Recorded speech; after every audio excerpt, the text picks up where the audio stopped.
Hello and नमस्कार, मैं सुरेश कुमार फिर से स्वागत करता हूं 12th क्लास की फिजिक्स क्लास में।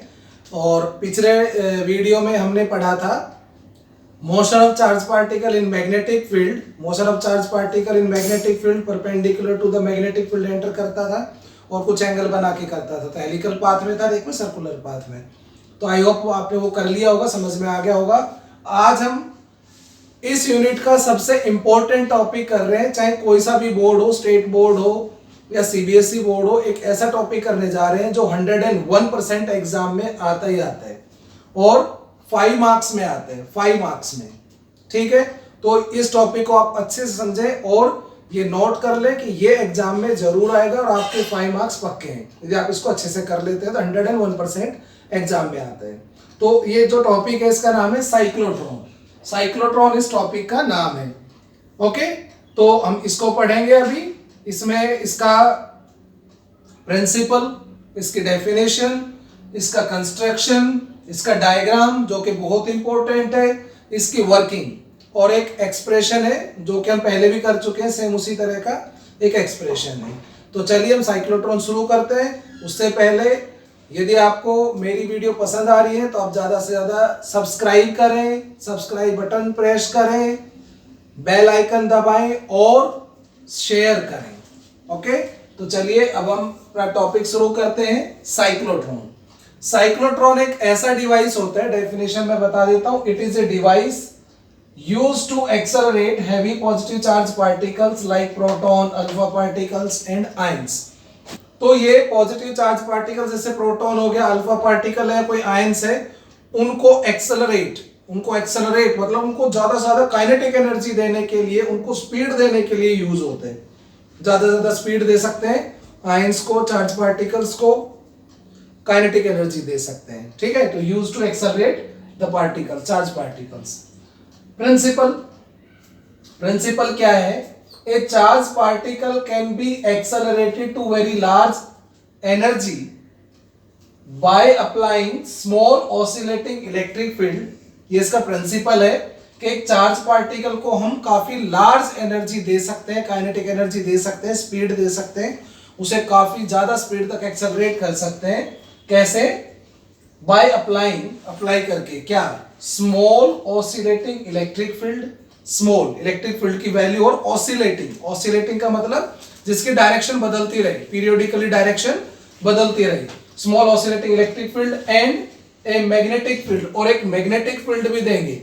स्मॉल ऑसिलेटिंग इलेक्ट्रिक फील्ड होगा और एक मैग्नेटिक फील्ड होगा, और वो magnetic field perpendicular to electric field या परपेंडिकुलर टू द प्लेन, जिस प्लेन में वो रोटेट करेगा चार्ज, उसके प्लेन के परपेंडिकुलर या इलेक्ट्रिक फील्ड के परपेंडिकुलर हम कह सकते हैं। तो एक चार्ज पार्टिकल को accelerated to large energy by applying small oscillating electric field and a magnetic field perpendicular to electric field, हम उसको एक्सेलरेट कर सकते हैं। ये इसका प्रिंसिपल है। कंस्ट्रक्शन देख लीजिए, इसमें ज्यादा कुछ नहीं है कंस्ट्रक्शन में। इसमें दो ये डीज हैं। डी का मतलब डी शेप में मेटल की बनी हुई, होलो मेटल की बनी हुई है, और ये डी शेप में है। समझ रहे हो आप? जैसे एक होलो डिस्क है, सर्कुलर डिस्क है होलो, और उसको हम बीच में से डायगोनली काट दें तो दो हाफ डीज बनेगी ना, होलो डीज बनेगी। समझ रहे हो आप? दो मेटेलिक होलो डीज बनेगी जो ऐसे आमने सामने रखी हुई है, ऐसे आमने सामने रखी हुई है। ठीक है, so it consists of 2 hollow metallic dees. ये दो मेटेलिक होलो डीज हैं जो आमने सामने रखी हुई है, which are connected to a HFO। HFO का मतलब है high frequency oscillator.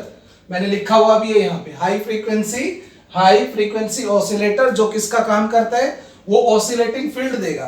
Oscillating field का मतलब क्या होता है? समटाइम्स जैसे एक बार ये पॉजिटिव तो ये वाली डी नेगेटिव, तो इलेक्ट्रिक फील्ड की डायरेक्शन पॉजिटिव से नेगेटिव इधर होगी। एक बार फिर पीरियोडिकली पोलैरिटी चेंज, ये पॉजिटिव ये नेगेटिव, फिर इलेक्ट्रिक फील्ड की डायरेक्शन ये होगी। पीरियोडिकली इसका पूरा टाइम पीरियड होगा। उस टाइम पीरियड के बाद जैसे पॉजिटिव नेगेटिव पॉजिटिव होता रहेगा। ठीक है, स्मॉल इलेक्ट्रिक फील्ड देगा हाई फ्रीक्वेंसी ऑसिलेटर। तो ये हमें इलेक्ट्रिक फील्ड प्रोवाइड करेगा। और आपको ये पता होना चाहिए किसी भी होलो कंडक्टर के अंदर इलेक्ट्रिक फील्ड 0 होता है। होलो कंडक्टर में कभी भी, कंडक्टर के अंदर कभी भी इलेक्ट्रिक फील्ड नहीं होता। तो इलेक्ट्रिक फील्ड डी के अंदर भी नहीं होगा, इसके भी अंदर नहीं होगा, तो फिर कहां होगा?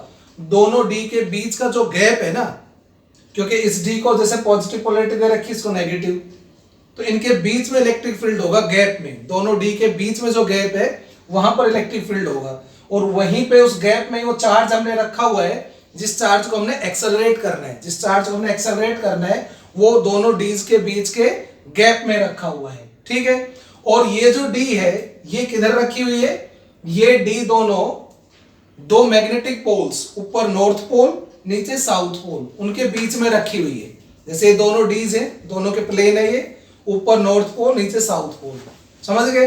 तो मैग्नेटिक फील्ड उनके प्लेन के परपेंडिकुलर हुआ ना, मैग्नेटिक प्लेन के परपेंडिकुलर, ऊपर नॉर्थ नीचे साउथ, और ये दोनों डी का प्लेन है, तो मैग्नेटिक फील्ड ऐसे है, डी के प्लेन के परपेंडिकुलर है। Okay, clear? तो ये नॉर्थ पोल साउथ पोल ये परपेंडिकुलर मैग्नेटिक फील्ड प्रोवाइड करते हैं। और इसके साथ ही इसमें एक यहाँ पे स्मॉल विंडो, मैंने विंडो लिखा रखा है, ये विंडो है, इसमें से जब चार्ज पार्टिकल को हम अच्छी तरह से एक्सेलरेट कर लेंगे, मैक्सिमम एनर्जी दे लेंगे, उसके बाद इस विंडो से हम इसको बाहर निकालेंगे और वो टारगेट पे जाके टकराएगा।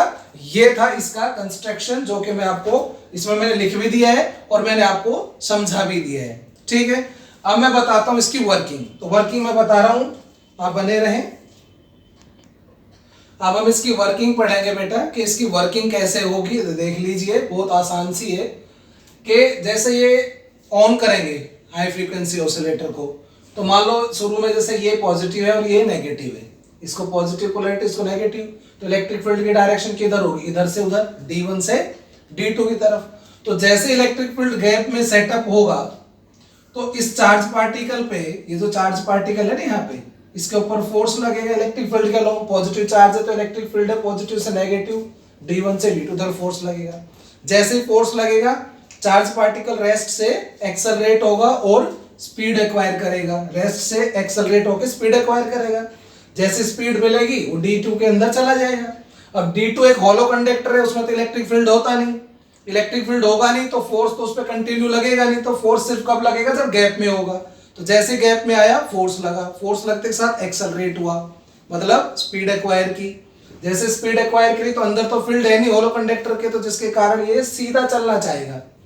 इसकी टेंडेंसी क्या होगी कि मैं सीधा जाऊं, लेकिन ये भूल गया कि इस डी के अंदर जहां ये सीधा जा रहा है, इसके मैग्नेटिक फील्ड भी लग रहा है ऊपर से, उस डी के परपेंडिकुलर मैग्नेटिक फील्ड भी लग रहे हैं।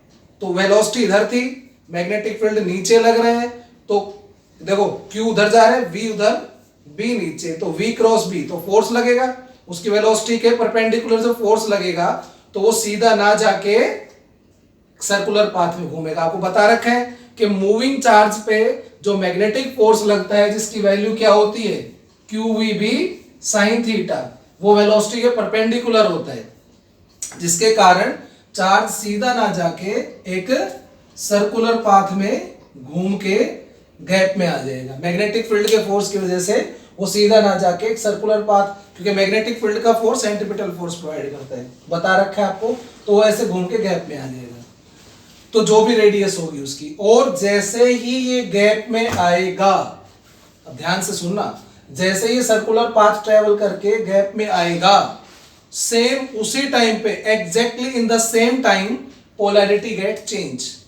High frequency oscillatory polarity change, ये नेगेटिव पॉजिटिव और अब ये नेगेटिव हो जाएगा, polarity change exactly same time में, जितने टाइम में वो सर्कुलर पाथ ट्रेवल करके आएगा ना, exactly in the same time polarity get change. अब ये पॉजिटिव नेगेटिव, इलेक्ट्रिक फील्ड की डायरेक्शन इधर हो गई, इधर हो गई, तो जैसे ये गैप में आएगा फिर से फोर्स लगेगा, तो इसकी स्पीड और बढ़ जाएगी। अब स्पीड बढ़ेगी, जैसे स्पीड बढ़ेगी तो ये उस इंक्रीज स्पीड के साथ, उस बढ़ी हुई स्पीड के साथ D1 के अंदर चला जाएगा।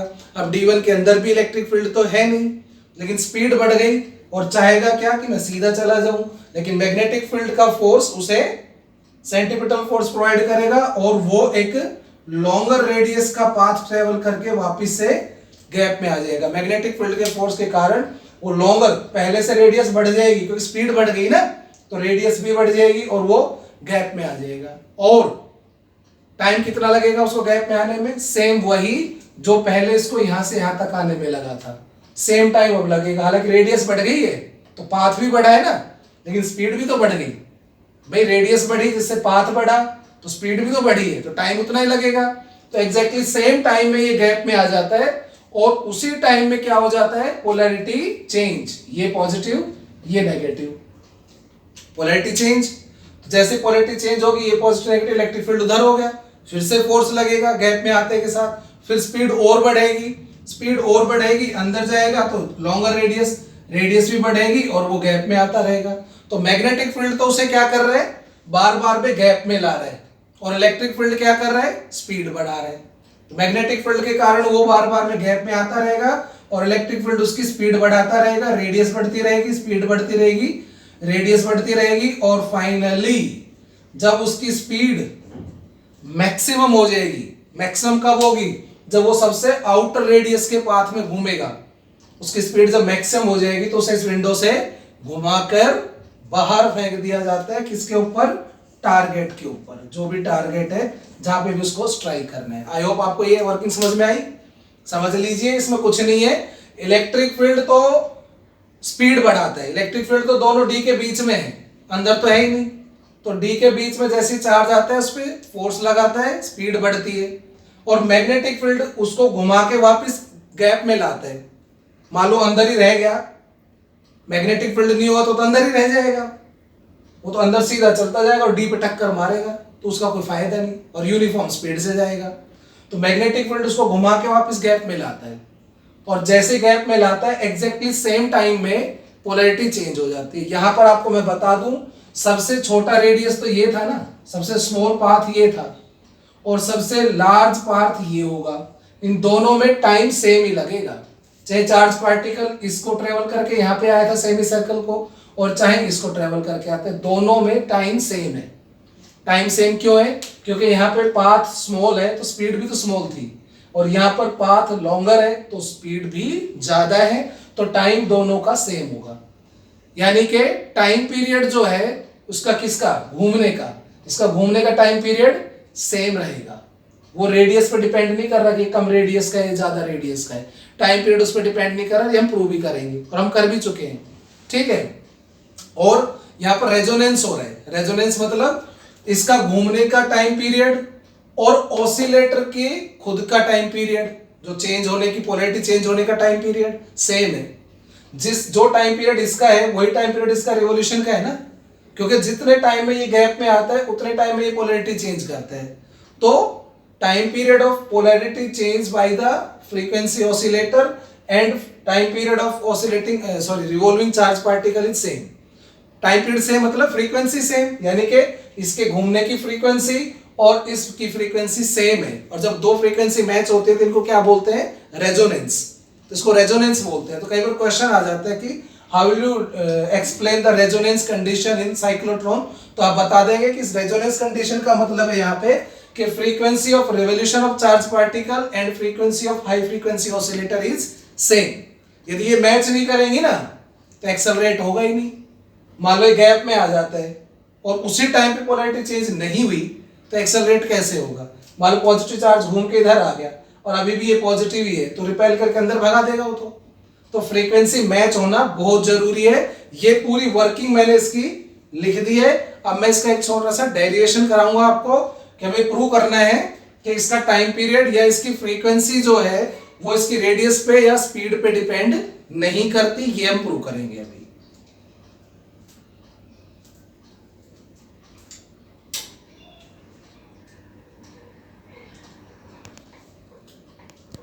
अब हमें बेटा इसमें प्रूव करना है ये प्रूव दैट फ्रीक्वेंसी और time period of cyclotron is independent of radius और speed of the charge particle. कि साइक्लोट्रॉन की फ्रीक्वेंसी या टाइम पीरियड जो है वो रेडियस या स्पीड पे डिपेंड नहीं करता। ये आप कर चुके हैं, अभी पता चलेगा। चलो मान लीजिए r is the radius of circular path at any instant. मान लो किसी इंस्टेंट पर, जैसे कोई एक पाथ ले लो, कोई भी, जैसे हम ये वाला पाथ ले लेते हैं, ये ठीक है, ये सर्कुलर पाथ ले लिया क्योंकि रेडियस तो कंटिन्यू चेंज हो रही है। तो मान लो इसका रेडियस कितना है, r रेडियस है किसी इंस्टेंट पे, हर इंस्टेंट पे चेंज हो रही है ना। तो r is the radius of circular path at any instant, v is the speed at that instant. उस टाइम पे स्पीड मान लो इसकी कितनी है, v इसकी स्पीड है, यानी कि किसी इंस्टेंट पे वेलोसिटी है। m is mass of the charged particle, q is the charge on the charged particle, this one, and b is uniform magnetic field जो कि प्लेन के परपेंडिकुलर है, परपेंडिकुलर टू प्लेन ऑफ डीज। अब हमें पता है कि जो मैग्नेटिक फील्ड का फोर्स लगेगा वो सेंट्रीपिटल फोर्स प्रोवाइड करता है। यहाँ पे देखिए b किधर है, नीचे, और वेलोसिटी किधर है, हॉरिजॉन्टल में, ऐसे वेलोसिटी और मैग्नेटिक फील्ड ये परपेंडिकुलर है, तो v क्रॉस b, तो in the plane of d force जो लगेगा, तो magnetic force experienced by charge is QVB sin 90, theta 90 है, so it is QVB। also हमें ये पता है कि this force provides centripetal force, ये सेंट्रीपिटल फोर्स प्रोवाइड करेगा। सो QVB सेंट्रीपिटल फोर्स कितना चाहिए, mv square by r radius, v speed, m mass, so 1v cancel हो जाएगा, तो 1v is equal to QRB by m। याद आया आपको, ये वेलोसिटी का एक्सप्रेशन हम पहले भी कर चुके हैं, वेलोसिटी का एक्सप्रेशन आ गया QRB बाई m।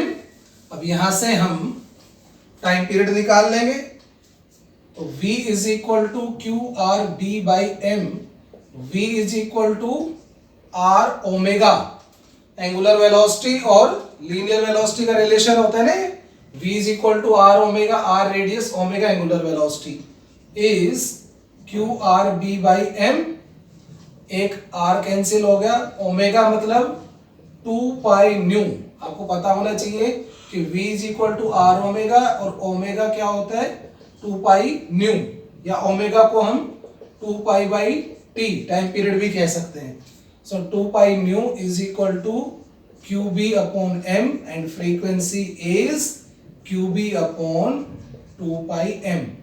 आप देख सकते हैं कि frequency is independent of radius and velocity, ना तो इसमें रेडियस का एक्सप्रेशन है ना वेलोसिटी का है, उस पर डिपेंड नहीं करती, ये जरूर आता है, ठीक है, कि फ्रीक्वेंसी और time period is independent of radius and speed, उन पर डिपेंड नहीं करता।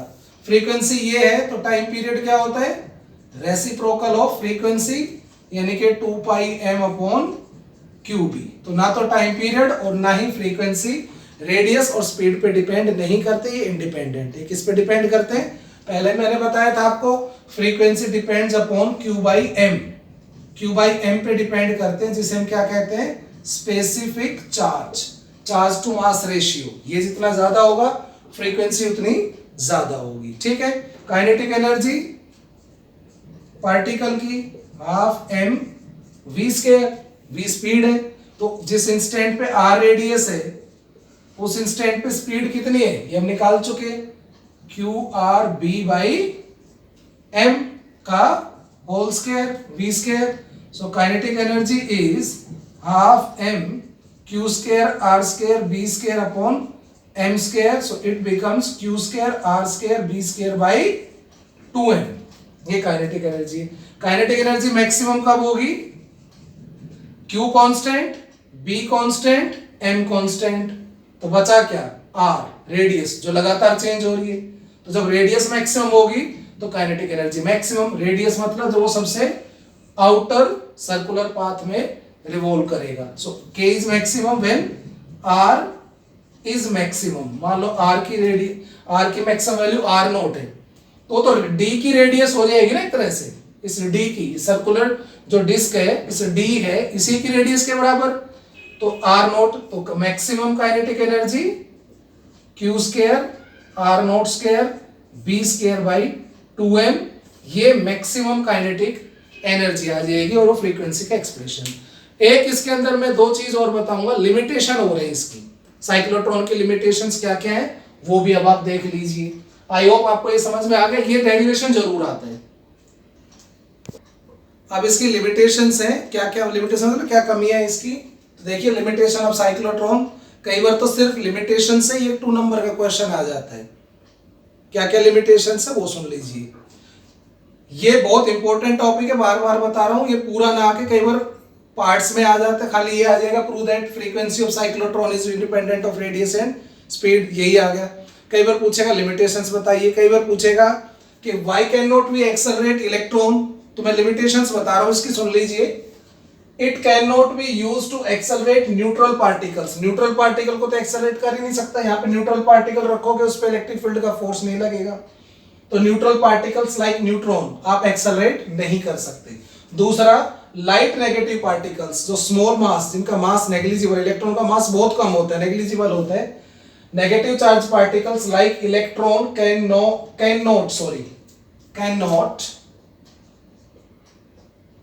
Not be accelerated by cyclotron. Cyclotron से आप इलेक्ट्रॉन या इलेक्ट्रॉन जैसे जो हल्के पार्टिकल्स होते हैं उन्हें एक्सेलरेट नहीं कर सकते।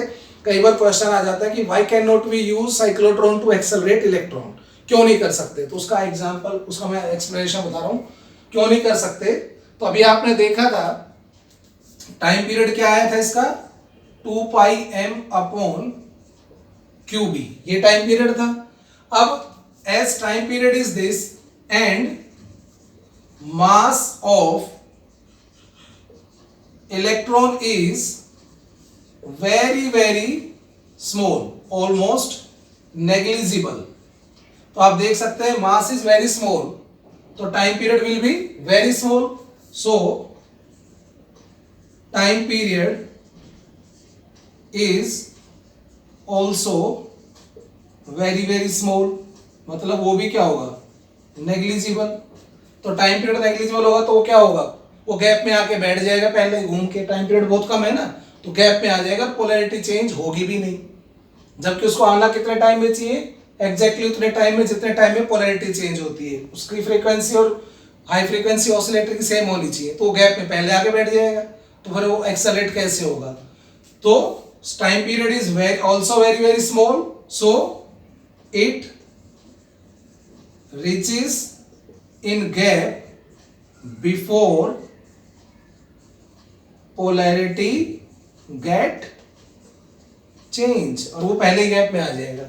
जैसे मान लो ये नेगेटिव है और ये पॉजिटिव है, तो उधर भगा था वो नेगेटिव से पॉजिटिव की तरफ, और घूम के गैप में पहले ही आ गया, अभी तो ये नेगेटिव ही है और घूम के इधर आ गया, तो वापस भगा देगा तो उसे, तो स्पीड बढ़ेगी कहाँ, और कम हो जाएगी। So we can not accelerate electron, why, because the mass of electron is very small, time period is very small and it will reach in the gap before polarity get change।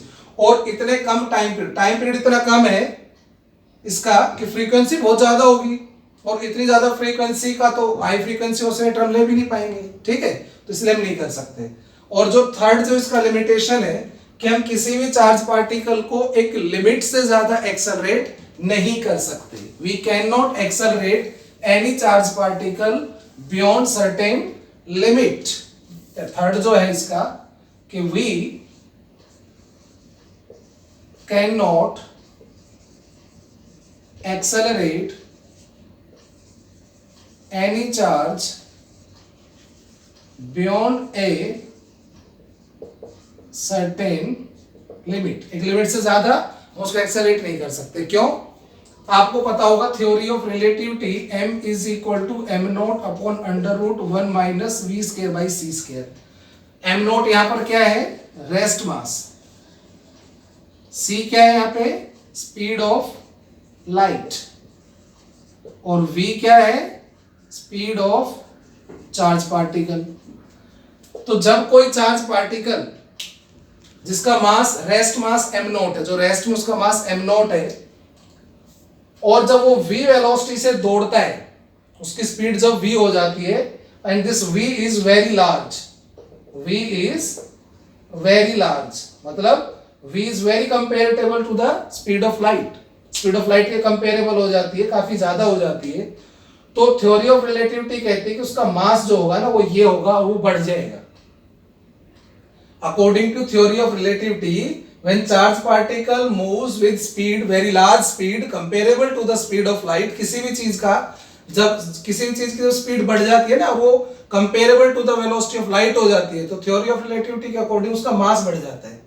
तो जब कोई charge particle हम accelerate कर रहे हैं, करते करते उसका मास, उसकी स्पीड बहुत ज्यादा होगी, comparable to the speed of light होगी, अब उसका मास बढ़ने लगेगा अकॉर्डिंग टू थ्योरी ऑफ रिलेटिविटी, और मास बढ़ेगा तो उसका टाइम पीरियड भी बढ़ेगा। So time period 2 pi m upon q भी ऑल्सो इंक्रीजेस। अच्छा ये तो मैंने लिखा ही नहीं कि क्यों होगा, सो मैं बता देता हूं, अभी आप नोट कर लेना। सो हमने भी बताया कि speed becomes comparable, the speed becomes comparable to the speed of light, it's mass increases according to theory of relativity. Mass बढ़ जाएगा, मास बढ़ जाएगा, so time period will increase, उसका टाइम पीरियड बढ़ जाएगा ना। टाइम पीरियड का formula क्या था, t is equal to 2 pi m upon q b. तो मास बढ़ेगा तो टाइम पीरियड बढ़ेगा, टाइम पीरियड बढ़ेगा तो फ्रीक्वेंसी कम हो जाएगी, और फ्रीक्वेंसी कम होगी तो इससे मैच नहीं होगी, मैच नहीं होगी तो रेजोनेंस नहीं होगा, और वो फर्दर एक्सेलरेट नहीं हो सकता। समझ गए? इन तीनों लिमिटेशन में से एक या दो जरूर आते हैं, खाली लिमिटेशंस भी आ जाती है। बहुत इंपॉर्टेंट टॉपिक है, 101% एग्जाम में आएगा। और ये पूरी वीडियो में मैंने सिर्फ साइक्लोट्रॉन का टॉपिक कराया है, काफी बड़ी वीडियो है, सिर्फ साइक्लोट्रॉन का टॉपिक कराया है जो 101% एग्जाम में आएगा। अच्छे से प्रिपेयर करें, अच्छे से लर्न करें, कोई भी डाउट हो उसे पूछें, और साथ ही चैनल सब्सक्राइब करना ना भूलें, शेयर करना ना भूलें। Thank you.